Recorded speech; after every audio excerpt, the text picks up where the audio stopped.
Blanche, good to see you again. Hi, Rich. How are you? I'm doing very well. How are you and your family? We're doing really good. Ever is starting to crawl, and we have Maddox joining in. Ah, nice. Hey, Maddox. Hey, He wants thanks to learn for some wellness too. yeah, this is a great topic. I know a lot of folks are excited about it. So I just wanted to introduce, we have Blanche Garcia here to discuss wellness and everyday projects. And Blanche is the principal owner of B. Garcia Designs. She's talked previously with us on several topics, and we always enjoy having you, Blanche. So I'm going to hand it over to you, and you can get started. Okay, perfect. So let me share my screen. Hi, everybody. Well, first of all, hello. Before I share my screen, I know that I'm a well AP, which is different than a lead AP. And it takes basically the human person or people into consideration when designing our environments. And I know that that can come across as really boring sometimes and really stale when it comes to lead and green and all of that stuff. But this is actually super interesting, and I fell in love with it. Quick little stories that I fell in love with it. Actually, I was on a plane ride to Hawaii, which is awesome actually. But I was on my way to Hawaii and I was shooting a show. And I was reading a magazine, and in the magazine was this article about capital WELL. And it was about the Delos company and about basically this whole movement and initiative that on the board was Deepak Chopra. And I think it was also, oh my God, I'm going to forget. Anyway, it was this actor who dates a lot of models, but he's really into the environment. So I was like really intrigued. And what I was intrigued about was that all these principles at the time, it was only about 7 of them, related to not only the built environment, but like people's like nutrition and like mindfulness and yoga and like all these different things. It was like nutrition, physical, it was well-being, it was like your mental status, all these things that I always think really are part of design. And so that intrigued me. And of course, then I had to stalk everybody part of the Delos company on my way back on LinkedIn until I got a meeting and just met up with one of the VPs and was like, what is this and how can I be a part of it? So at the time, there was really, they were just putting out their first test to be qualified. And of course, I was like, I'm going in.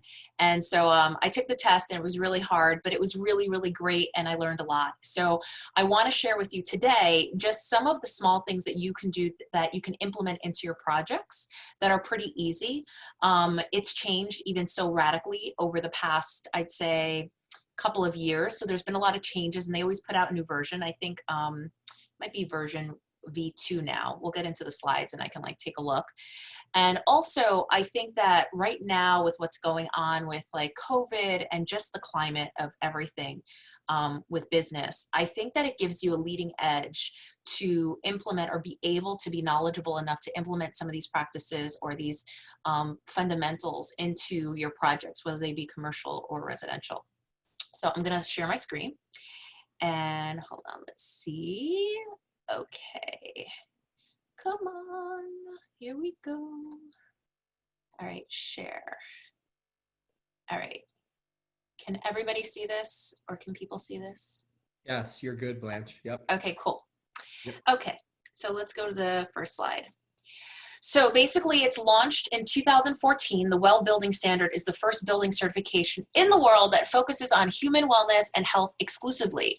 This international assessment procedure encourages active lifestyles and healthy eating choices, happiness, mindfulness, along with promoting a high standard of air quality and natural light based on 7 years of medical, architectural, and scientific research. With a different focus, WELL goes broadly into the well-being of the people. So this is very much about evidence-based design, which when you are explaining this to your clients, they can't really fight you on because it's evidence-based. And you could just go like, well, it's evidence-based when you don't know the answer.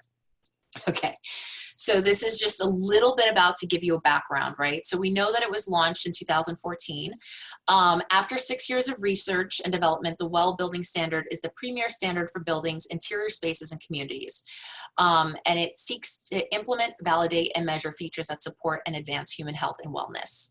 So they integrate scientific and medical research and literature on environmental health behavioral factors, health outcomes, and demographic risk factors that affect health with leading practices in building design, construction, and management. That is a mouthful, but I want you to know that really what the basis of this is that they care about healthy environments to support us. And that's really great because it wasn't so long ago that a lot of our buildings were literally making us sick and killing us. So this is really important, and we've taken major leaps forward. It underwent a comprehensive expert peer review process, which included 3 phases: scientific, practitioner, and medical review. It's very medically based. And what you'll find is if you ever go knee deep into the actual information, if you actually care to, because it's very fascinating. Trust me, I am not a book study person. I mean, I love books, but my books mostly run along the lines of like historic romances and she's running away and he has like a sword or something like that, or it's like sci-fi stuff or like reincarnation or stuff like that. So I'm not normally into this stuff, but this was so fascinating. And they really, when you look into it, when you're getting into it, you'll see that a lot of it is very much medical and evidence-based, which makes it super interesting because there's a reason behind everything that they go after. WELL certification and the WELL AP credentialing program are third-party administered through IWBI collaboration with Green Business Certification, GBCI. So it basically is like dovetailed with LEED. And so if you are a LEED designer, this is very much integrated in that. And you will find that as you're studying, you can kind of go back and forth if you decide to take the test. And also to keep your credits up, you can actually take 1 credit and apply them to both for the most part. There are 10 concepts. So WELL version 2 is what's out now. There used to be 7 and now there are 10 concepts. So there was always air, water, nourishment, and light. And I believe there used to be, I think community is a new one, movement's a new one, thermal comfort was there, sound, materials is new, and mind used to have another name, but now it's mind. Okay, so basically, how do we integrate some of these into your projects? So one of the topics that gets integrated is integrated biophilia. So you'll see an image on the bottom left, right? And people are like, what's biophilia? It sounds naughty, right? But it's not. It's actually implementing nature into your design, which a lot of us do sometimes on a regular basis without thinking about it. But really the evidence is backed with that actually helps people calm down. If you integrate it, whether it's in homes or even institutions, it helps people feel at ease, breathe easier, not only from the oxygen that is coming off of the plants, but also biophilia is not just integrating real plants, but you can do it with actual natural shapes, like curvature shapes, or let's say you put up artwork that looks like the outdoors. That actually has been shown in hospitals to lower people's blood pressure and to actually help people to get healthier quicker. So integrating biophilia, you can do things with like natural images or letting the indoors out or even trees or natural materials. And that's also a big way to do it. So like woods have been making a huge comeback because there was a time there that we really was like we were going after like concrete and glass, and you can do that because it lets light in. But adding in these natural woods, whether they are in different layers and whatnot, is another way to add biophilia into your projects. Also like indoor green walls, that type of stuff is really cool. Indoor-outdoor sanctuary spaces. So in the WELL theory, very much about mindfulness and taking into consideration how you're feeling. So when it comes to the workplace, a lot of integrations are they're putting rooms that actually have pods for quiet time. And they promote having a lot of their employees taking these breaks that you can go and have a moment to yourself. So whether it's going outside for movement or to exercise, or you have access to trails or biking or that type of thing. But if not, and let's say you're in a city, they really have zones inside the building that you can actually quietly take time to yourself. And they're called these sanctuary spaces. And some people and some companies have implemented them with these pods that you can just go in and be silent, rooms that are silent rooms, different corners of the company that you can actually create a quiet zone. Sometimes you can't do that and the space doesn't allow for it. So what they do is they have headsets that you know, drown out the sound of what's around them, and you can kind of go off to yourself. In a home, you want to think of implementing these spaces with zones, with like, you know, for yoga or for meditation. You also want to take into consideration what are in your walls. A lot of times, you know, you can hear everything through your walls. I know sometimes even when I meditate, I need complete silence. And so what type of insulation you're putting in the walls? Are you double insulating? Are you adding double rock to the walls? Those type of things you want to think about, because sound vibrations are a really big deal, and they actually can add to anxiety if you're just hearing everything around you. And so if you can't do that in the walls, you can always implement it with soft layers in the room. So if you're in a residential room, an apartment, and you're doing this for somebody and they have like 3 apartment rooms, you can actually add carpeting and window treatments and even fabric wall treatments to actually deaden some of the sound. So that kind of goes into the meditation and quiet zones. Mindfulness and the mind are a big practice within WELL, and they really go to the mental state of people inhabiting these buildings. So it's just as much about your mental wellness as it is about the structure, right? And you wouldn't really think that when you're thinking about WELL. You're like, oh, well, it's wellness, nutrition, exercise, right? And those are all part of it, right? So nutrition is a big part of it as well. But really, your mental state is a huge part. I remember when I was reading that article, it was about the first WELL island.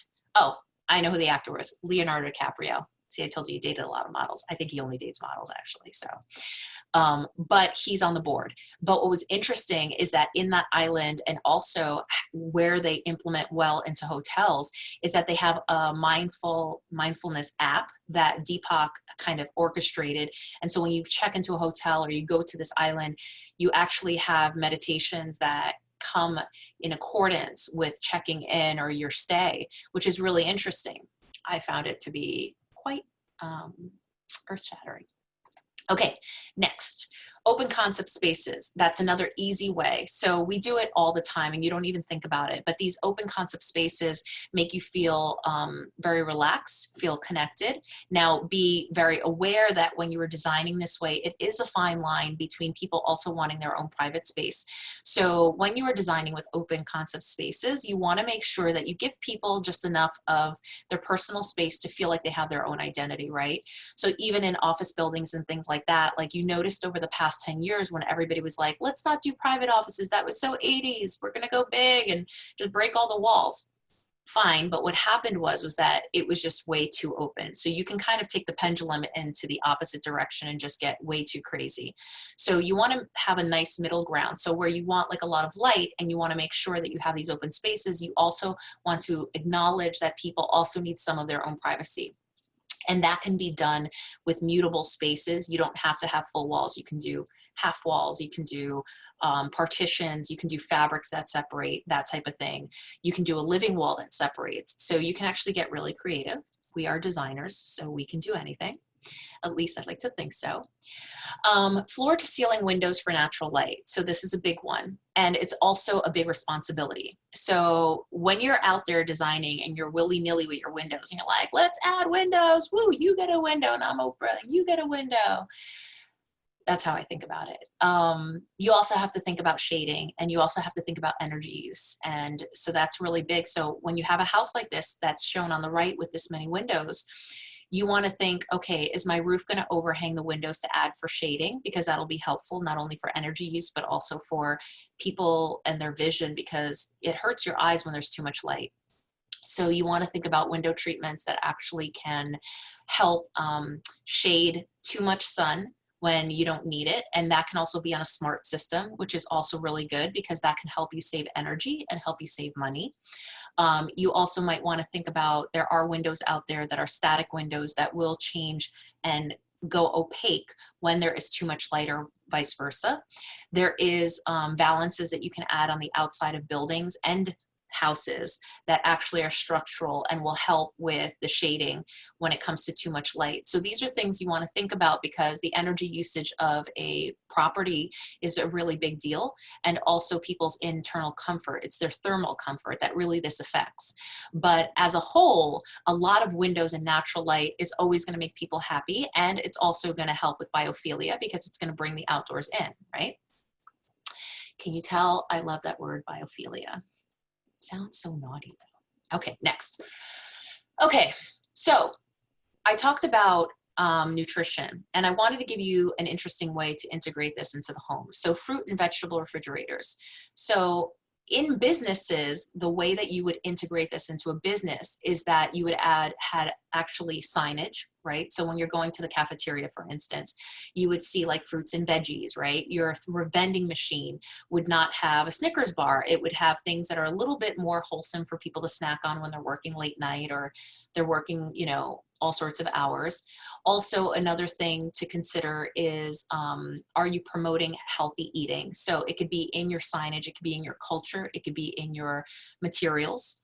But it's also the size of your plates. So here in America, we have really large things in comparison to sometimes other countries. One of them is our flatware and our plates. We have really large plates. So when you go to fill up your plate, you're like, wow, I have so much real estate. I'm going to just like pile it on. And really, there are optimal sizes for eating. I think actually it should only be a 12-inch for I would say an entree plate, which seems like it's really small, but that's actually a portion that is controlled and that actually is good for nutrition. So they're actually in wellness, in the brochure, I would say, books and all of the literature, you're going to find definitive explanations as to why there are these things, and also explanations for or directions for what size platters you're going to use, nutritional information, like as far as pictures and things like that, education for people so they understand that. When you're doing it in the home, honestly, you're like, well, how do I implement nutrition into the home? Because you're designing a home. You want to promote something like this, like a fruit and veggie refrigerator that's saying to them, listen, I'm going to have natural, or I'm going to have like organic, that type of fruits and veggies. You want to make sure, and they can only be, you know, really optimally, they can be in a certain degree of temperature. So this kind of promotes that, because sometimes a lot of refrigerators, people are just throwing them in, and after a couple of days they go bad. So this is some of the things that you want to think about when you're designing a kitchen. Another thing is that when you're helping them find a location for real estate, or you're designing spaces, it could be an apartment or a house, think about bike racks, right? So you're promoting health and wellness and nutrition in a way, because you're like, listen, I'm promoting healthy living. So anything with healthy living is tied to this nutrition. So whether it's, you know, making sure that you're close to a trail, making sure that there are bike racks, making sure that there's clean water, those types of things. So really easy. Next is vitamin C shower filters. This helps also with wellness, because this is going to help make your body and your skin and your hair, it's actually feel better and softer. A lot of times in a lot of homes, there's a lot of hard water. And so, you know, honestly, something like this, a vitamin C shower, it's an actual attachment that goes onto the valve. It's pretty inexpensive. You can get it on Amazon, and it's a really easy way to implement it into residential design. And it also seems more techy than it really is. And like I said, bike racks. So bike racks help with, you know, your wellness and health, and also with fitness. And so also, like in the home, think about like fitness rooms, think about, you know, talk to clients, like, is there kind of a protocol that you guys have that you want to implement to the house to make sure that we promote healthy living? Like, do you have, what is your eating habits? Is there any way that we can help with that, with the type of appliances that we put in? Health and fitness. Is there rooms or there are spaces that we need to help with helping you get there? Even with storage, like, do you have workout gear that you want to put away and we can make it look super attractive so you want to work out? Mine is in my basement and it's not too pretty right now, but I'm going to make it work this winter. Okay, so these are a bunch of different things that you can do. And so I'm going to go through the list, and these are really easy that you can implement not only in residential but commercial design, but without taking your well exam and going crazy. This is your easy to-do list. So smart home Crocadium lighting systems. So the Crocadium lighting system, or Crocadium lighting, is basically a lighting that follows your natural path of, I would say, how you wake up and how you go to sleep. So we all have a natural time that our body wakes up and wants to sleep. We fight that sometimes by being on our phones, especially now in modern society. We're on our phones a lot, we're on our computers, we go to bed late, we work nights, it's all sorts of crazy things. So you can actually set up the lighting system in your house to follow your circadian rhythm, so that when it's time to go to sleep, and especially your children, this is really important for people who are having a problem getting their children to go to sleep. Right, maybe an hour to 2 hours before sleep, you can actually program your lights to hit a different setting that actually tells your body that it's time to start slowing down. And that's actually a really cool trick to have with your children without them realizing it, and you can put it in their rooms. Ha! That's a hack. Now, and remember where you got it from, because I'm sneaky like that. Gathering kitchens, so you want to make sure the kitchens are inviting for socializing, and so you can do that with islands, that type of thing, something that feels comfortable, lots of seating. Flexible living spaces to promote comfort zones, so you want to make sure that sometimes a lot of these spaces, especially when there are small spaces, it has to work in a lot of different ways. So each room, you really have to get that bang for your buck. So when you're designing, you want to design not only for the immediate use, but what other uses that are going to have to be flexible for. And you want to make sure that people are comfortable throughout those phases when they're going through them, you know. The next thing is automatic solar adaptive shades. We talked about a little bit about that when it comes to lighting. So when you have large windows, right, you want to make sure that you put solar shades, and you want them to be automatic if possible, because on a smart system, not only can you have personal control, which helps your thermal comfort, and all the inhabitants, like other people enjoying the space, their thermal comfort, especially in an office, they can control their own, you know, if there's too much sun or not too much sun, because when you're looking at the computer, think about it, you can hurt your eyes, but also it's going to help with energy usage, right? So at certain times of the day, you can lower the shades or raise them, turn on the lights, that type of thing.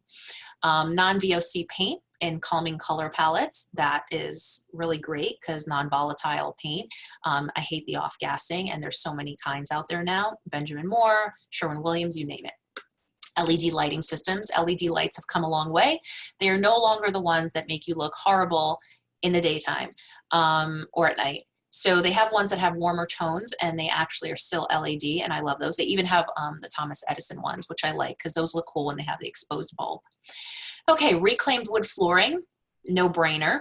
Locally crafted and ethically sourced furnishings. So they could be locally crafted, but ethically sourced really means that from beginning to end, they were ethical in their choices. And so that means that they weren't like pulling resources from places that are like sucking the life out of the planet for the most part. And that, you know, the workers are being treated fairly. And what are they doing with all of the items that are going to or supposed to be ending up in a landfill? What are they doing with those items? Are we repurposing them? So they are looking at all of their manufacturing components, and they're looking at the ethics in which they do them. And that's really cool. And there's a lot of companies that actually do that now. Access to bike and walking trails. This is huge, especially for commercial spaces. Access to transit, same. These are things that are just going to help for people not to drive their cars. So if you can help big, large groups of people in office spaces or commercial properties not drive their car to work, that is also great. And also it's going to help with fitness. With the residential home, it's also really good, because you want to make sure that if they don't have access to an indoor gym at their house, that they have access to go somewhere, or maybe they're at least where are they working out. And I know this sounds crazy when you're talking about design, because we're interior designers, but we also care about people's health and wellness. And it'll also make your client feel like, wow, like they're really looking at my lifestyle and they care. Fitness rooms, bike racks we talked about, FSC sourced lumber and wood. Basically, this is a group of lumber companies or forests, people who are in ownership of this land, that source and they manufacture lumber and wood. And they've come together and said, listen, every time we take from the earth, we're going to put back. We're going to plant trees for every ones that we take. It's really good. And if you can source from those types of companies instead of getting your lumber from some place who's just basically raising the earth and then just leaving it the way it is, and then none of the animals have nowhere to go, and it's a lot. So FSC sourced lumber is actually really great if you can get it. Use of post-consumer fabrics and materials. So basically, like I said, when there is material and we're recycling, what do we do with those materials, and can we reuse them? So post-consumer is what happens after those materials have already been used in one application, and now we're going to use it in another application. And that helps with recycling, that helps with energy usage, that helps Mother Earth, and people feel good about it. And your clients are going to be like, ooh, I never heard about that. That's so fancy. I want that. Okay, so EMF, electromagnetic blockers. This is going to sound sci-fi. You can use Y-shield paint that can be applied under external housing material. Okay, so basically, you know how your mother, or maybe it's just my mother, who tells me, don't put your phone near your ear because all of the electronics is going to basically fry your brain and you're going to get a tumor and die? No, it's just my mom. Okay, so people who feel this way, they feel all of our, and it's not really a feeling, it's the truth, all of our computers and our phones and all of the electronics on this planet has a radiation to it. And I don't mean to be a Debbie Downer, but the radiation eventually can kill you. So basically there are ways to combat this when actually you are designing a house or a building. And there's actually blockers that you can put in. They're called EMF blockers. And some people they're sold in fabrics. They're sold in different components, but an easy way to do it, to block out some of this radiation or a large portion of it, I think you can block out up to 70 to 75% actually, is Y-shield paint. It's a black paint. You can paint it on your house underneath your finished paint or materials. And it's going to block out a majority of the radiation that's actually coming into your home, which is really good if you have children and that type of stuff. Other things you can do is not put your phone in your room when you're sleeping at night. Make sure you turn off everything, unplug things. Those are easy things. Zero threshold showers, and that's more for, that curb that's on the shower. In design, you're seeing a lot of the showers, and especially in my house, we just did it, where you can just roll right into the shower and you don't have to hit that curb. What's great about that is that when you're older, you're thinking about designing for living in place. So as you get older, it's really hard to kind of get over those curves. And so you're thinking of the future. And also it's really cool if you pitch your floor, the water doesn't come out. It's a whole thing. Look it up. Built-in indoor central air purifying system. That's just great for the air, and that's easy that you can implement in a home or an office building. Energy Star appliances, saves on energy. Non-porous or recycled countertops. So think about all the materials out there. So there are recycled countertops with recycled materials. There's also materials called, like for instance, paper stone, which is actually really a green countertop that is really durable and I think is a great material. There's just so many out there that you can. Recycled glass, I mean, it's like the sky's the limit. Recycled tile. On one project, we're doing a recycled clay tile that's out of California. Love it. And food composting zones. So when you're done with your dinner and food, you can actually use that leftovers and use it for gardening and for fruits and veggies. And there are these mini composts that you can actually put outside your house, and you can reuse all of that stuff so it doesn't end up in the garbage. And you'll end up looking at your garbage actually and see that the things that you throw out are so much smaller because you're recycling now and you're using as much as possible. Portion control servingware, we touched on that, and that was just making sure like your utensils and plates that you're using, bigger is not always better, and it's great for nutrition, and it also supports you in that way. So all of it's connected. Really, and there I am, if you need any more information. So really, when you're thinking about and before we, go on to any questions or things that may come up, you want to think about how it's all connected. Some of these things sound really at one end of everything, right? But food and nutrition and light and air and all of these things and mindfulness really connect to form a lifestyle. And we as designers are not only, maybe back in the day, we just like put together pretty pictures and said, listen, this is the way we want it to look. But nowadays, design is a lot about feeling. And so all of it is really connected. And I think that is really the future. And it's here now, but it's also the future of design. It's how we are going to be taking and leveling up to the next stage. And so these are just some really easy things that you can think about when you're working on your next project that also will set you apart in today's climate, to kind of be that like leading edge of like, where are you in design? You always want to know what's going on. But with this, it's not just like a fad. This is actually something that's going to help well-being and health of your clients. And I don't see where that's a lose-lose. And that's it. Rich, back to you. Hey, Blanche, thank you so much. That was excellent. A lot of good feedback, about 103 people so far, and people are just chiming in. So let me just pose a couple quick questions to you that came through. What are some of your favorite ethically sourced furniture sources? So I can't name a ton of them because a lot of them are changing, but I know, like, for instance, I use like, I believe Lee Industries is one of the ones that are very mainstream, and they do a lot of upholstery. They're mostly upholstery, and I know that they are one of those companies. I'm trying to think of a bunch of others. I could probably follow up with them, but a lot of the times, I'll be honest with you, because I like to pretty much, I like to make sure that when I'm looking into them that they're very current. And so when I'm sourcing, and every project is different. So I do a lot of residential, commercial, hospitality, but I also do a lot of different types of design, whether it's like contemporary or traditional or whatnot. So I'm always looking into companies, and I look them up, and I'm like, who is now doing something new? And so a lot of it is just me re-researching and just making sure, like, are they above board? Are they doing what they need to do? So a lot of times I'm finding a lot of new companies that I'm giving a chance to for, you know, a new project to work on a new working relationship. Okay, cool. And I also just responded to Kristen just to follow up with you at your email address. Okay. So here's another one. How can we promote wellness into projects with low budgets, and how to convince clients of these practices? So what I would do is I would put a one sheet together, one for residential and one for commercial, depending if you do both or you just do one. And it should just have some basics that people can implement into their design.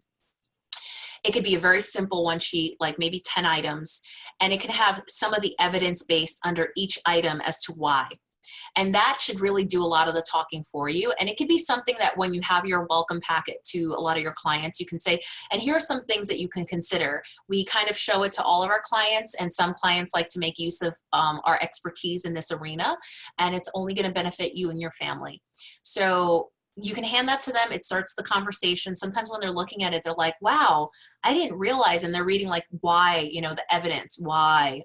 Then they start realizing like, wow, I actually can do a little bit more for the health of my family. Because really at the end of the day, everybody wants better environments for their family. It's the trend now, and it honestly isn't going away. People want healthy homes. They're going to, what do you call it? Whole Foods. They're spending money on these things because they want a better life. Yeah, no, that makes total sense. I'm going to pick one up from the chat window as well. Can you recommend a book or different books that you found as a really good resource? I honestly would direct people to the Well website. I think it's well.org. I could be wrong. Wellap.org if you Google it, because it has a lot of the resources, and it also has case studies that you can look up. And they're also broken down by commercial or residential case studies. And you can see examples of what other designers have done. Also, like, you know, they have a lot of literature on there. It could be like, once you get into it, you're like, whoa, this is a lot. But honestly, a lot of the case studies are really easy ways for you to see how other designers have really implemented things. There's not really any other books that are going to give you that kind of information, because the Delos company has really gone knee deep with the Mayo Clinic, and they've put together a lot of this evidence-based design. And so you're going to find so much information that whether you want to just take it section by section and go like, maybe it's nutrition, maybe it's mindfulness, maybe it's light or whatnot, but you can kind of break it down and just see like, oh, maybe there's some things that I want to implement. I gave like a really quick and easy way to do some of these things, but it's like a rabbit hole once you go into it. But the website is easy to navigate, and it gives you a lot of information. Excellent. And then we have one from Cynthia that says, do you know if any research, maybe Well has research that's shown that promoting wellness in workplace has improved productivity or employee retention? Yes, huge. Actually, there's a lot of information on that. That's actually what started all of it. So really what it started was that they noticed that these environments, office spaces, were making people sick, and that they were like, well, how do we change this? So actually Well started with office buildings, and then it went in other directions. So now there's like hotels and Well for residential and adaptive reuse and all these things, but it started with the office space. And there is case studies and there's evidence that really it actually helps with employee retention. It helps with employee happiness. They're like even little things that they put in, like for instance, in procedures, they really go into the procedures and kind of like the culture of the company. So it's like, for example, if you have employees that travel, it basically lets you know to reach a certain point system in your manual. It basically has to be for your employees that if they travel and they're gone for a certain amount of time, that you actually either can fly one of their family members out to them so that they don't get homesick, or that they have to come home within a certain amount of time so that they're not traveling too much where they get jet lag, they get burnt out, and then they come home and they're like, oh, I've been gone for 3 weeks. So that can't happen under a Well building. Also, what goes into it is that when they get home, they get the proper amount of time to actually like recoup before they get thrown back into the workforce or their work lifestyle. So these are little things that actually you don't really think about, that Well has thought about, that helps you reach certain different Well certifications. Excellent. Okay, perfect. And we had one more just come in, and we have, since we have a few more minutes, I figured I would give you this one as well. Could you share some pointers to follow when starting our design from concept for making it a sustainable and for overall well-being? Something you could follow practically from beginning to end. So if I'm understanding the question correctly, how would I approach it, right? Is that what the question is? I think, yeah, from the start of the design and the concept all the way through to the end, how would you approach that? So I would definitely make a list. I make a list of things that I want to think about when I'm thinking about the design. So you may want to take a list and say, I'm going to care about nutrition. I'm going to care about letting in light. I'm going to care about thermal, like air control. I'm going to care about these things, right? And then when you're designing, you start layering, right? You look at the building or the home and you go, okay, let's look at it as regards to light. Where can we let in more light? How does then this affect X, Y, and Z? Okay, now let me look at it as regards to comfort, thermal comfort. Do people have personal spaces? Are they able to change the air conditioning? Are we putting it on a smart system? Okay, now we're looking at finishes. Are the finishes from sustainable companies? Are they benefiting the client, meaning biophilia? Do they feel natural for the most part? Are there enough components? Are the colors soothing enough? Am I putting red in a bedroom where it's going to make somebody anxious? So I do it in layers, because if you think about it as a whole, you're like, holy crap, this is so much. I'm never going to get it all.